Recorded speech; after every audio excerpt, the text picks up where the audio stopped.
Trackmania games have been around for years, offering highly customizable, intense racing action. But now the series has branched out into shooting, with ShootMania Storm.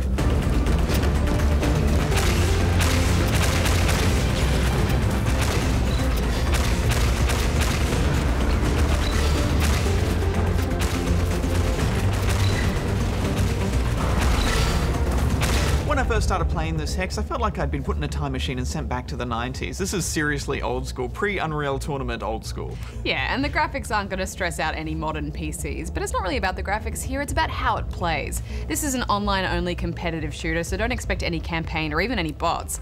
This is fast-paced fragging in its purest form. Yes, there isn't even a button to change weapons. Everyone has the same pew-pew laser thingy that's somewhat like the tribe's disc launcher, except there's no splash damage. It's all about leading your target and shooting where they're going to be. Landing a hit isn't easy, but that just makes the kills more satisfying. You can fire 4 shots in quick succession before having to wait precious seconds for it to recharge. So if you spam your shots and try to take them down with one big flurry but miss, then you'll be leaving yourself open to the more conservative player while you wait to recharge. Each fight comes down to a satisfying dance of tricky strafing, accurate leading, and smart ammo use. There are 2 other weapons though, but they're context sensitive, which means they're only available to you in certain parts of the map. If you find yourself in a corridor, you'll find your gun changes into a grenade launcher, perfect for dealing with any pursuing players. And if you're on a ridge or near a window, you'll get yourself a one-hit kill sniper rifle. They do a really poor job of explaining that though. I mean, for ages I was just wandering around, wondering how all these other people were getting sniper rifles and grenade launchers. And then when I did get them, it took me ages to figure out how or why I had them. I mean, a simple tutorial or an explanation would have been nice. Yeah, it's not very clear, and I'm not sold on the whole idea, to be honest. You can get into a groove once you know the map, but I'd still prefer to be able to change weapons whenever I choose.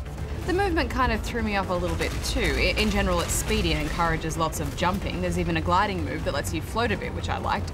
But when you land in these weapon change areas, you inexplicably lose the ability to jump. It just threw me off my game a few times, man. I expected to be able to do some sweet jump and dodge only to find my feet stuck to the ground. Yeah, when it's unexpected like that, it does break the flow of things. The game has 3 main modes. Royal mode is the most familiar, featuring up to 16 players with elimination deathmatch. There's a capture point in the middle, and players are awarded points for hits, eliminations, and a capture. Matches are short, and to stop the last few players from running around trying to find each other, a giant tornado starts pushing everyone into the center after the point has been captured for a final showdown. It's a really fun mode, and it's a great starting point for players. There's also a joust mode, which is a little rubbish. It's a 1 versus 1 winner stays on mode, where the first player to 7 hits wins. Players need to charge up their weapons at various points around a small arena, which makes every shot count. So unless you're the best player in the map, then you'll probably spend most of your time spectating. Then Elite is an interesting 3 versus 3 mode. One team plays defense, while the attackers try to kill the defenders while trying to capture a point to win. The kicker is, the attacking team only ever has 1 person playing against the 3 defenders, while the other 2 attackers are watching through your eyes. It's not as unfair as it sounds though, as that solo attacker always has that one-hit sniper weapon while the defenders have the standard pew-pew laser. Captures happen quickly, so the tide of the battle can turn at any time. But these modes are really just the tip of the iceberg. The Trackmania games have always been known for their user-generated content, and this is no different. ShootMania comes complete with map and game editor, and I think in no time at all we'll be seeing crazy new user-generated game types, weapons, and maps. I was a bit disappointed with the map created though. I mean, compared to something like Halo's Forge, this just felt a little limited and basic. Everything needs to be placed at right angles and in straight lines. It just seems unnecessarily restrictive. No doubt the community will make the most of it though. I know the game hasn't been out for very long, but there isn't that much of a community there, which is a little bit worrying. I think at most we saw a couple of hundred people playing at any given time worldwide, but the people that are there were a friendly bunch. Yeah, and one thing I liked was the leaderboards it's always putting you in. After a match, it'll tell you where you currently stand in your state and in your country and the world.